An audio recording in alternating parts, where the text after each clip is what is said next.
ایک صحابی حضرت سعید بن عامر ہیں، حضرت عمر فاروق رضی اللہ تعالیٰ عنہ نے حضرت سعید بن عامر رضی اللہ تعالیٰ عنہ کو گورنر بنانا چاہتا حمص کا، نے کہا میں نہیں بنتا. فرمایا مجھے تم لوگوں نے بنا دیا ہے، خود گورنریاں بھی قبول نہیں کرتے. چلے گئے حضرت سعید بن عامر، گورنر بن گئے، صوبے کے گورنر. مال غنیمت میں سے کچھ زیادہ مال مدینہ شریف میں جمع ہوا تو حضرت عمر نے مختلف صوبوں سے غریبوں کی لسٹیں منگوائیں.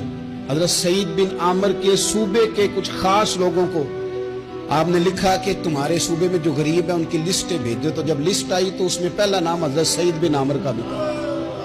کہا ہمارے گورنر کے پاس پہننے کو کپڑا کوئی نہیں، کھانے کو روٹی کوئی نہیں. حضرت عمر بیٹھ کے رو پڑے. فرمایا تمہارا گورنر بھی مسکین ہے. اشرفیوں کی ایک تھیلی بھر کے حضرت عمر نے بھیجی. حضرت سعید بن عامر کے پاس جب گئی تو کہنے لگے انا للہ و انا الیہ راجعون. آپ کی اہلیہ کہنے لگی خیریت ہے؟ بلی مانس دیکھنا میرے پاس دنیا آ گئی ہے، میں نے تو جان چھڑائی تھی اس سے، کہ میرے پیچھے بھاگتی ہے. حضرت سعید بن عامر نے سارا مال وہیں اللہ کے حضور خیرات کر دیا. حضرت عمر ایک دفعہ دورے پہ آئے ان کے صوبے میں تو سب لوگوں کو جامع مسجد میں بلایا، حضرت سعید بن عامر کو بھی بلایا.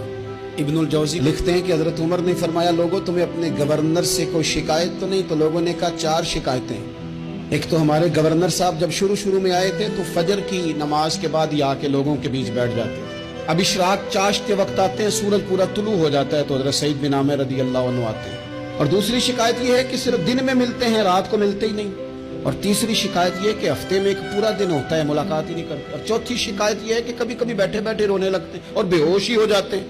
آپ نے ایسا شخص گورنر بنا دیا جو دیوانہ ہے. حضرت عمر نے بلا لیا، قریب بیٹھے تھے، کہا دے سوالوں کے جواب. گردن جھکی ہوئی ہے، عرض کرنے لگے امیر المومنین میں نے تو پہلے ہی کہا تھا میں گورنری کے قابل نہیں. فرمایا اب تو منصب تمہارے پاس ہے، تمہیں جواب تو دینا ہے. حضرت سعید بن عامر کہنے لگے حضور 4 میرے ساتھ مسئلے ہیں. فرمایا کون سے؟ حضرت سعید بن عامر کہنے لگے آپ سوال دہرائیں میں جواب دیتا ہوں. آپ نے فرمایا سعید لوگ کہتے ہیں پہلے تو سویرے آ جاتا تھا، اب تو اشراق چاشت کے وقت آتا ہے. گردن جھکائی، سناٹا چھا گیا محفل پہ. تھوڑی دیر کے بعد سار اٹھایا تو داڑھی پہ آنسو گر رہے تھے. فرمانے لگے حضور میرے گھر میں خادم کوئی نہیں، بیوی بیمار ہو گئی ہے. میں نہ سویرے اٹھتا ہوں، آٹا گوندتا ہوں، روٹیاں پکاتا ہوں، گھر میں جھاڑو دیتا ہوں، باہر آنے میں دیر ہو جاتی. پہلے جواب پر ہی لوگ رونے لگے، آنسو نکلنے لگے. حضرت عمر رضی اللہ تعالیٰ عنہ بھی روئے.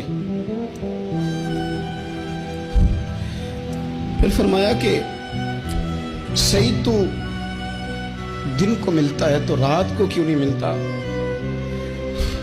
اپنی داڑھی پکڑ لی. کہنے لگے عمر ساری سفید ہو گئی ہے، اب تو لگتا ہے پھل پک گیا ہے، پتہ نہیں وہ کب مجھے کہے گا واپس آ جا. میں نے نہ دن مخلوق کے لیے رکھا ہے، رات اپنے رب کے لیے رکھی ہوئی ہے، مجھے تکلیف نہ دی جائے. گورنر کی بات کر رہا ہوں. پھر کہا سعید یار ہفتے میں ایک دن ملتے کیوں نہیں؟ کہنے لگے عمر یہ میرے رب کے ساتھ پڑتا ہے، اسے نہ کھولا جائے. فرمایا نہیں آپ بتائیں. حضرت سعید بن عامر کہنے لگے غریب ہوں، ایک ہی جوڑا میرے پاس ہے، میں غریب ہوں.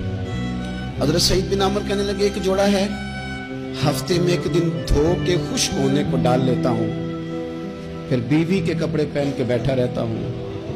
کس طرح گھر سے باہر نکلوں؟ میرا پردہ تھا، میں اپنی غریبیاں لوگوں کے سامنے نہیں رکھنا چاہتا. میں جانوں میرا رب جانے، میں راضی ہوں نا اس کی رضا پہ. اب تو حضرت عمر ہچکیاں لے کے رونے لگے. فرمانے لگے چل آخری سوال کا جواب ہی دے دے، کبھی کبھی روتے ہو تو بے ہوش ہی ہو جاتے ہو. حضرت سعید بن عامر پھر رونے لگے. فرمانے لگے بڑی عمر کا ہو گیا تھا جب کلمہ پڑا تھا.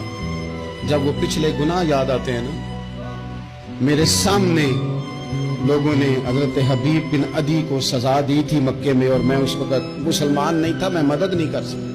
جب وہ وقت یاد آتا ہے تو برداشت سوچتا ہوں کیسے اللہ کے حضور جاؤں گا. دوستو دعا کرنا اللہ اس ملک کو بھی کوئی ایسا شخص عطا فرما دے.